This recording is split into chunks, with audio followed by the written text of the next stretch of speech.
Doctor గారు నమస్తే అండి. నమస్తే అండి. డాక్టర్ గారు గుడ్ ఎన్నో మార్నింగ్. పేషెంట్స్‌ని చూస్తూ ఉంటారు. ఎన్నో మనస్తత్వాలు చూస్తూ ఉంటారక్కడ. ఎంతో మందిని అలాంటి క్రూయల్ మెంటాలిటీ నుంచి బయటికి తీసుకొస్తూ ఉంటారు మీరు. ఒక ప్రముఖ సైకియాట్రిస్ట్. యశోద హాస్పిటల్స్ హైటెక్ సిటీలో ఉన్నారు. డాక్టర్ నవీన్ గారు చెప్పండి. జనరల్‌గా అసలు ఇలాంటి క్రూయల్ మెంటాలిటీ ఎందుకుంటుంది? కలకత్తా డాక్టర్ ఇన్సిడెంట్ అయితే చూసాము. ప్రతి ఒక్కళ్ళు కన్నీళ్లు పెట్టుకుంటూ ఉన్నారు.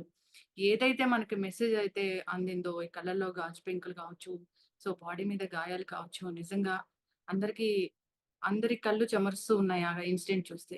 ఎందుకంత క్రూయల్ మెంటాలిటీ వస్తుంది ఒక మనిషికి? యెస్.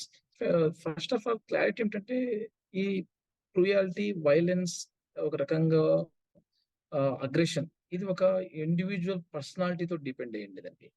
వాళ్ళ యొక్క పర్సనాలిటీ డెవలప్‌మెంట్‌లో హ్మ్. ఒక వ్యక్తి యొక్క రైట్‌ని కూడా వాళ్ళ ప్లెజర్ కోసం వాడుకోవడం, వాళ్ళకి కావాల్సిన విధంగా ఆహ్, హ్మ్. ఎంజాయ్‌మెంట్, ప్రాపర్టీ రైట్‌ని కూడా హ్మ్. వాళ్ళు ఓన్ చేసుకునేలా చేసుకోవడం అనేది హ్మ్. ఒక రకంగా ఆ కేర్‌లెస్ యాటిట్యూడ్ ఏదైతే ఉంటదో అది ఒక యాంటీ సోషల్ బిహేవియర్ యొక్క రిప్రజెంటేషన్ అండి.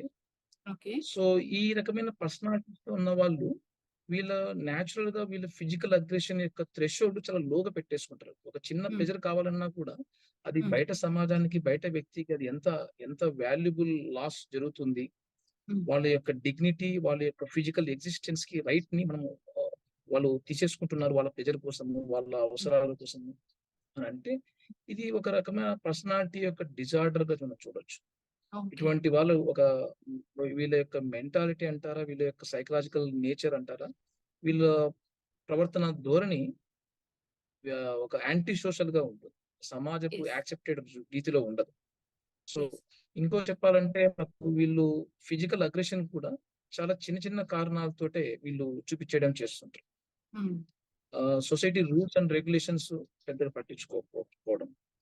ఫ్యామిలీ యొక్క వాల్యూస్, ఫ్యామిలీ యొక్క రిలేషన్‌షిప్స్, జెండర్ అపోజిట్ జెండర్ యొక్క సెన్సిటివిటీస్‌ని రికగ్నైజ్ చేయడంలో వీళ్ళు చాలా ఆహ్, పర్సనల్ ఈ type of violence, criminal tendencies చాలా చూస్తుంటాం. సో, వీటిని రాదర్ థాన్ సైకియాట్రీ అన్ని వైలెన్స్‌ని సైకియాట్రీ యాంగిల్‌లో చూడలేకపోయినా కూడా వీళ్ళ యొక్క మనస్తత్వాన్ని మనం స్టడీ చేసుకుంటే, వీళ్ళ యొక్క మనస్తత్వం ఎలాంటి నేచర్ ఆఫ్ బిహేవియర్ చేస్తున్నారు. యెస్, డెఫినిట్‌గా ఆ ఇన్సిడెంట్ కలకత్తా ఇన్సిడెంట్ మా డాక్టర్ జరిగిన ఇన్సిడెంట్ ఏదైతే ఉందో, ఇది వెరీ, వెరీ క్రూయల్టీ, వెరీ అన్‌ఫార్చునేట్‌గా ఒక రకంగా వాళ్ళకు ఒక security even not only even ఒక ఇండివిడ్యువల్ కాకపోయినప్పుడు అక్కడ సెక్యూరిటీ ల్యాబ్స్ ఎంత ఉంది. హ్మ్. ఇలాంటి ఇన్సిడెంట్స్ ఒక టిప్ ఆఫ్ ద ఐస్‌బర్గ్ లాగా మనకు హ్మ్. అప్పుడప్పుడు తెలియజేస్తుంటాయి. ఎంత వీక్‌నెస్ ఉన్నాయి మన సిస్టమ్ యొక్క ఇంకొక ఫీమేల్ జెండర్‌ని కాపాడుకోవడంలో గాని, వాళ్ళు డిటైన్ చేయడం, సేఫ్టీ అండ్ సెక్యూరిటీ ఇవ్వడంలో గాని. యెస్. సో, ఖచ్చితంగా. ఈ ఇన్సిడెంట్స్ మనం బాగా నేర్చుకోవాల్సొస్తుంది. యెస్. ఖచ్చితంగా డాక్టర్ గారు.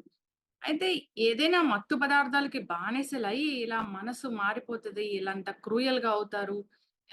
అని అంటే ఏమంటారు డాక్టర్ గారు? యెస్. ఇప్పుడు మనము పర్సనాలిటీ వైస్‌గా చెప్పిన ఒక ఒక విధం. అంటే నేను హిపోక్రసీ‌గా అక్కడ ఎగ్జాక్ట్‌గా ఇన్సిడెంట్స్, ఆ వ్యక్తి యొక్క బిహేవియర్, ఆ వ్యక్తి యొక్క ఆలోచనలు, అలవాట్లు మనం స్టడీ చేయలేదు కాబట్టి. బట్ అయినా గూడా వచ్చిన పేపర్‌లో, న్యూస్ పేపర్‌లో వచ్చిన మీడియాస్ వచ్చిన ఇన్ఫర్మేషన్ తోటి డ్రగ్స్ ఏవైతే ఉంటాయో డెఫినిట్‌గా వీళ్ళు కొంత ఎక్కువ తీసుకునే కొద్దీ డ్రగ్స్ యొక్క అడిక్షన్‌లో డ్రగ్స్ ఇంటాక్సికేషన్ బిహేవియర్ అంటారు. లేకుంటే విత్‌డ్రావల్ బిహేవియర్ అంటారు. ఇవి కాస్త చాలా మనిషిని చాలా ఇరిటబుల్ స్టేట్‌కి తీసుకెళ్తాయి. ఆ హ్మ్. ఇరిటబుల్ స్టేట్‌లో ఆహ్, ఈ వీళ్ళు ఎస్పెషల్లీ ఓపియాయిడ్స్ ఏవైతే ఉంటాయో సెక్సువల్ టెండెన్సీస్ గాని, సెక్సువల్ పెర్ఫార్మన్సెస్ గాని వీళ్ళు ఎగ్జిబిట్ చేయడానికి చాలా నార్మల్‌గా ఉండే ప్రాక్టీసెస్ సెక్సువల్ ఎక్స్‌పోజర్స్ ఇవి ఎక్కువ చేస్తూ ఉంటారు. హ్మ్. ఇది యాక్చువల్‌గా డ్రగ్ యొక్క ఎఫెక్ట్ వాళ్ళ యొక్క జె సెక్సువల్ పెర్ఫార్మన్స్ పైన ఉండే బిహేవియర్ వల్ల. సో, ఈ ప్రొలాంగ్డ్ ఎరెక్షన్స్ ఏవైతే ఉంటాయో వీళ్ళు ఎక్కువ సెక్సువల్ ఏదో పొటెన్షియల్ పెరిగిందన్న అపోహలో ఉంటారు. యాక్చువల్‌గా డ్రగ్ యొక్క ఇన్హిబిషన్ మన యూరిన్ ఎలా రావడం ఆగిపోతుందో కొన్ని డ్రగ్స్ యూరిన్ రిటెన్షన్ అంటారు కదా! అలా హ్మ్. కొద్దిగా spasm of the smooth muscle వల్ల ఆ డ్రగ్ యొక్క ఎఫెక్ట్ అది. అంతేగాని వ్యక్తిలో ఏ రకంగా మేల్ హార్మోన్స్ గాని, లేకుంటే సంథింగ్ ఒక సెక్సువల్ టెండెన్సీ పెరిగిపోవడం గాని ఉండదు. ఈ డ్రగ్ యెస్. యొక్క ఎఫెక్ట్ వీళ్ళు మిస్ఇంటర్‌ప్రిట్ చేసుకుంటారు. దీన్ని ఎక్స్‌ప్లాయిట్ చేసేస్తుంటారు అనవసరంగా. ఎలా ఈ విధంగా డిస్ఇన్హిబిటెడ్ గా ఉండడము. సో ఆ ఇన్సిడెంట్ ఏదైతే ఉందో ఆ వ్యక్తి యొక్క డ్రగ్స్, పర్సనాలిటీ, తర్వాత ఇక్కడ ఉన్న సెక్యూరిటీ ల్యాబ్స్ అన్నిటిని యూటిలైజ్ చేసేసి ప్రాణాలను కాపాడుతున్న డాక్టర్‌కే అక్కడ ప్రాణహాని ఉంది. అది కనిపెట్టలేకపోయాం. ముందే తెలుసుకోలేకపోయిన పరిస్థితి. సో, సీసీ కెమెరాస్ లేవు. సో, ఒక కాన్ఫరెన్స్ తను చదువుకుంటున్న కాలేజ్‌లో, డ్యూటీ చేస్తున్న కాలేజ్‌లో, కాన్ఫరెన్స్ రూమ్‌లో జస్ట్ రిలాక్స్ అవ్వడానికి, నిద్రపోవడానికి కూడా Yes. తనకి సెక్యూరిటీ లేని పరిస్థితొచ్చింది. సో ఇది మనకు ఇప్పుడు తెలంగాణ ఉందనుకోండి, చట్టాలు ఉన్నాయండి యాక్చువల్‌గా అయితే. ఇప్పుడు 2008 మన తెలంగాణ ఆహ్, prevention of the violence and services ఈ హెల్త్ కేర్ ఎస్టాబ్లిష్‌మెంట్‌లో హ్మ్. మనకు 2008 లోనే యాక్ట్. బట్ ఇవి ప్రాక్టికల్‌గా అక్కడ ఎంత జరుగుతున్నాయి? For example number of security guards, black hmm. Spots అంటారు. కొన్ని ఏరియాస్‌లో ఎస్పెషల్లీ ఫీమేల్స్ ఎక్కువగా ఎంట్రీ అండ్ ఎగ్జిట్ దగ్గర, తర్వాత ప్రైవేట్ రూమ్స్ దగ్గర, సెమినార్ హాల్స్ ఇట్లాంటి ఎక్కడెక్కడ బ్లాక్ స్పాట్స్ ఉంటాయో అక్కడ సీసీ కెమెరా సూపర్విజన్ చాలా మస్ట్ అండ్ షుడ్. తర్వాత ఫీమేల్స్ కి ఎప్పుడైతే ఎస్పెషల్లీ ఎస్కార్ట్స్ లాగా డ్యూటీస్ వేసేటప్పుడు కూడా ఒక్క ఫీమేల్ డ్యూటీ వేయకుండా at least 2, more than 2, even night duties especially hours ఉన్నప్పుడు డ్యూటీ అవర్స్ ఫీమేల్ సింగిల్ గా కాకుండా ఒక మల్టిపుల్ పీపుల్స్ తోటి డ్యూటీ చేయించడము. ఈ రకంగా జెండర్ సెన్సిటివ్ గా ఉండాలి మన సిస్టమ్ కూడా. ఎస్పెషల్లీ ఒక ఇన్స్టిట్యూషన్స్ ఒక పాలసీస్, గవర్నమెంట్ యొక్క యాక్ట్స్ ప్రాపర్ గా ఎగ్జిక్యూట్ జరిగినప్పుడు జనరల్ ఇటువంటి ఇన్సిడెంట్, ఇంత క్రూయల్ ఇన్సిడెంట్ డెఫినెట్ గా మనం ప్రివెంట్ చేయొచ్చు. యెస్. ఖచ్చితంగా డాక్టర్ గారు. సో, శిక్షలు కూడా త్వరగా పడవిక్కడ. బెయిలొస్తుంది. ఏం జరిగితే జరుగుతది. బెయిలొస్తది. బయటికి రావచ్చు అనే ధైర్యం కూడా ఉంది ఇక్కడ. సో, వెంటనే ఎస్. శిక్ష పడితే అది భయమనేది ఉంటుంది. మళ్ళీ ఇలాంటివి రిపీట్ అవ్వకుండా ఉంటాయి. ఎస్. డెఫినెట్ గా అండి. లా అండ్ ఎన్ఫోర్స్మెంట్ వాళ్ళ యొక్క రీజన్స్ ఎక్స్ప్లెనేషన్స్ వాళ్ళకు ఉన్నాయి. బట్ ఇటువంటి incidents, nation importance incidents, high high almost all public, especially మా డాక్టర్స్ కమ్యూనిటీ అయితే అందరికీ ఇన్సిడెంట్స్ ఆల్మోస్ట్ ఆల్ రీచ్ అయిపోయింది. వీఆర్ ఆల్ ఇన్ ద ఒక గాయపడిన ప్రొఫెషన్ లాగా ఫీల్ అయిపోతున్నాం. సమాజం తోటి వచ్చిన గాయపడిన ఒక ఫీలింగ్ లాగా ఉన్నాం. అవును. ఇటువంటి ఎంత పబ్లిక్ అటెన్షన్ గ్రాబ్ చేసిన ఇన్సిడెంట్స్ లో కూడా మనము జస్టిస్ తొందరగా మనం ఎక్స్పెక్ట్ రిజల్ట్ చూపించకపోతే హ్మ్. చిన్న చిన్న ఇన్సిడెంట్స్ ఏవైతే జరుగుతుంటాయో, ఫర్ ఎగ్జాంపుల్ ఫిజికల్ గా, వర్బల్ గా మన హాస్పిటల్ స్టాఫ్ కి, నర్సింగ్ స్టాఫ్ కి సంథింగ్ హెల్త్ కేర్ పర్సనల్స్ పైన జరిగే దాడులు కానీ, మాటల దాడులు కానీ, ఇంకా ఇవి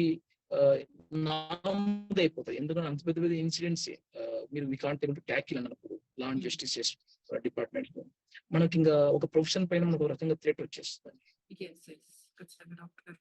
నిజంగా ఎంత కష్టపడి చదువుకుంటే ఆ గవర్నమెంట్ కాలేజ్‌లో సీటొస్తదో, సో, అంత పీజీ వరకు వెళ్తారు. నిజంగా చదువులు కొనుక్కుంటున్న పరిస్థితి ఉంది. కానీ ఎంత కష్టపడే వాళ్ళకి మాత్రమే ఇలాంటి గవర్నమెంట్ కాలేజ్‌లో సీట్ రావడం, వాళ్ళంత మంచి మంచి విద్యను అభ్యసించడం, పేరెంట్స్‌కి ఎన్ని కలలుంటాయో, తనకెన్ని కలలుంటాయో తన భవిష్యత్తు గురించి. సో, అలాంటి డాక్టర్ జీవితాన్ని ఇలాంటి ఇన్సిడెంట్ వల్ల చిదిమేస్తారనిపిస్తుంది. రిపీట్ అవ్వకుండా ఉండాలి. జస్టిస్ అనేది చాలా ఖచ్చితంగా జరగాలి. ఎవరినైతే పట్టుకున్నారో వాళ్ళు నిజమైన వాళ్ళా? కాదా? అనే ప్రశ్న కూడా తలెత్తుతున్న పరిస్థితి మనం చూస్తూ ఉన్నాము.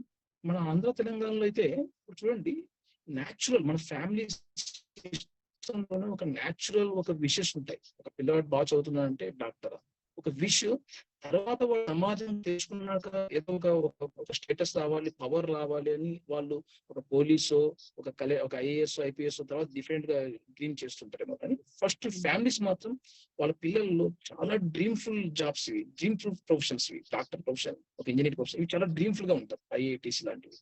సో ఇంత ఆస్పిరేషన్ తో ఉన్న వాళ్ళకి, ఇంత ఆస్పిరేషన్ తో నైట్ డ్యూటీ చేస్తున్న ఒక ఫీమేల్ జెండర్ కి మనకు జరిగిన ఈ యొక్క ఇన్సిడెంట్స్ వెరీ వెరీ హ్యూమానిటీ, మన హ్యూమానిటీ మన వాల్యూస్ కున్న ఒక రకమైన ఒక డ్యామేజ్. యెస్. ఇటువంటి ఇన్సిడెంట్స్ కన్నా మనం వెంటనే రెస్పాండ్ అయిపోవాలి. సమాజం మొత్తం రెస్పాండ్ కావాలి, including supreme court. We demand for that and take a promote and దీని ఒక జస్టిస్ మనం ఇవ్వగలిగితే హోప్ ఫర్ ద ప్రొఫెషన్. ఖచ్చితంగా డాక్టర్ గారు. ధన్యవాదాలండి.